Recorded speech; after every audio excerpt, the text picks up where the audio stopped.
Positive लगेगा, या पहले आपको पॉजिटिव लगे तो अगले कुछ दिनों बाद आपको निगेटिव लगेगा। ये न्यूज़ के सिलसिले चलते रहेंगे, आपको समझकर चलना पड़ेगा।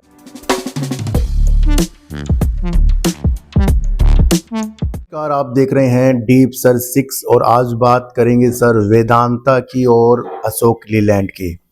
सबसे पहले एक चीज़ समझो, जहां 2-4 दिन पहले कुछ निगेटिव लगे तो अगले कुछ दिनों बाद आपको पॉजिटिव लगेगा, या पहले आपको पॉजिटिव लगे तो अगले कुछ दिनों बाद आपको निगेटिव लगेगा। ये न्यूज़ के सिलसिले चलते रहेंगे, आपको समझकर चलना पड़ेगा कि अभी हाल ही में तो वेदांता के ऊपर जो प्रमोटर वाली चीज़ें, जो स्टेक बेचने वाली चीज़ें न्यूज़ चली, उससे शेयरों ने गिरावट कर दी थी। पर आप मेरी अगर वीडियो देख लेते तो थोड़ी सी तो तसल्ली आपको मिल ही जाती, क्योंकि उस स्टेक बेचने के ऊपर काफ़ी अच्छी वीडियो मैंने आपके लिए सार्थक बाजार से चैनल पर बनाई थी, और अगले दिन ही शेयर 10 रुपये भाग गया था भैया, है ना। गिर रहा था, फिर मैंने वीडियो बनाई, फिर अगले दिन चला गया था। क्यों? क्योंकि कुछ चीज़ों को हम समझ कर ही उसकी एनालाइज आपके सामने रखते हैं। आप समझदार हो सर, इसलिए आप मेरी चीज़ें समझ रहे हो। दूसरा समझ ही नहीं पाएगा, वो तो उलझता रहेगा, ये खरीद लूँ, वो कर लूँ, ये कर लूँ, लालच ही लालच भरता रहेगा। वेदांता जहां प्रमोटर वाली न्यूज़ के बाद अब दूसरी एक न्यूज़ निकल कर आ रही है साउथ अफ्रीका से, यानी कि जामिया से। अब जामिया की एक अदालत ने वेदांता के ऊपर एक अच्छा खासा रिजल्ट दिया, यानी कि कुछ दिशा निर्देश दिए, जिससे वेदांता को वहां पर अपनी एक जो कॉपर की खदान है, जिसके लिए वो 2019 से फिर से इस खदान को अपने पास लाने के संघर्ष कर रहा था, और इस खदान के अंदर अगर आप इसकी क्षमता देखें तो प्रति वर्ष 3 लाख टन उत्पादन, यानी कि इतनी कैपेसिटी है इसके अंदर, इस खदान के अंदर। तो जामिया की अदालत ने एक आदेश के द्वारा एक मंजूरी दे दी, और अब वेदांता ठेकेदारों और आपूर्तिकर्ता को करीब $250 मिलियन देगा, और आगे से इसके अंदर काम स्टार्ट करेगा। और उसने इस बात की भी चीज़ें बताई कि अगले 5 साल में वो इस खदान पर करीब $1 अरब का निवेश भी करेगा अगले 5 साल में।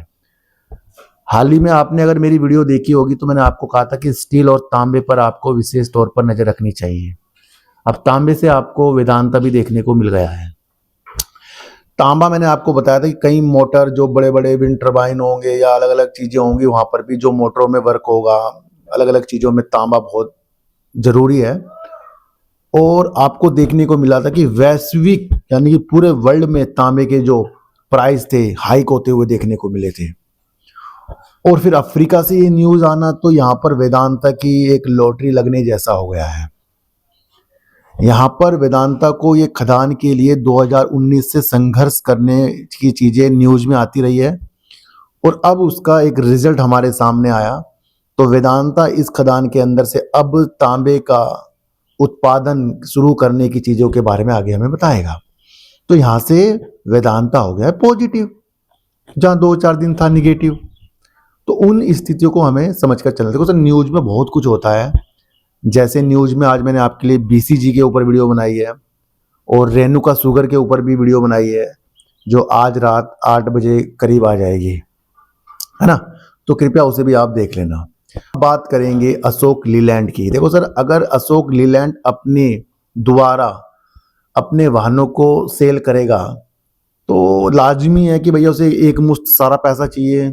और आजकल किसके पास इतना पैसा है कि वो भैया ट्रक भी खरीद ले, नगद खरीद ले? वो फाइनेंस ही कराएगा, चाहे बैंक के द्वारा हो चाहे कहीं के द्वारा हो, है ना। देखने को ये मिला है कि जो प्राइवेट कंपनियां होती हैं वो भैया, अब देखने को मिला होगा, आप जब भी कहीं कुछ चीज लेने जाओगे तो वहां पर फाइनेंस वाले पहले ही बैठे रहते हैं।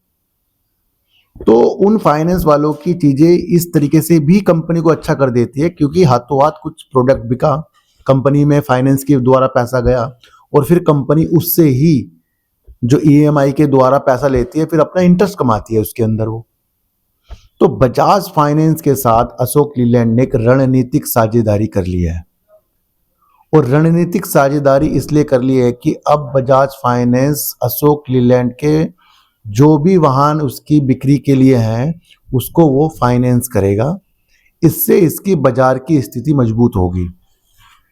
अशोक लीलैंड के सीएफओ ने कहा है कि ये जो रणनीतिक साझेदारी है इससे अशोक लीलैंड की बाजार की हिस्सेदारी मजबूत होगी। जब किसी की बाजार की हिस्सेदारी मजबूत होने वाली चीजें कंपनी की तरफ से आती है वो पॉजिटिव संकेत होती है। क्यों होती है खुद समझो आप। फाइनेंस के द्वारा ज्यादा वाहन बिकेंगे, कंपनी में ज्यादा पैसा आएगा, कंपनी ज्यादा उत्पादन करेगी और कंपनी फिर से अपनी चीजों के साथ फिर से वो फाइनेंस में लग जाएगी करने के लिए अपनी चीजों को। तो यहाँ दोनों कंपनी को फायदा हो रहा है, बजाज फाइनेंस को और अशोक लीलैंड को।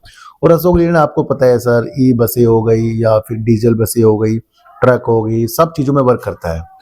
तो आज की वीडियो से आपको क्या समझ में आया सर, एक बार मुझे बता देना। तो फिर मिलेंगे आपसे वीडियो के साथ, जब तक के लिए नमस्कार।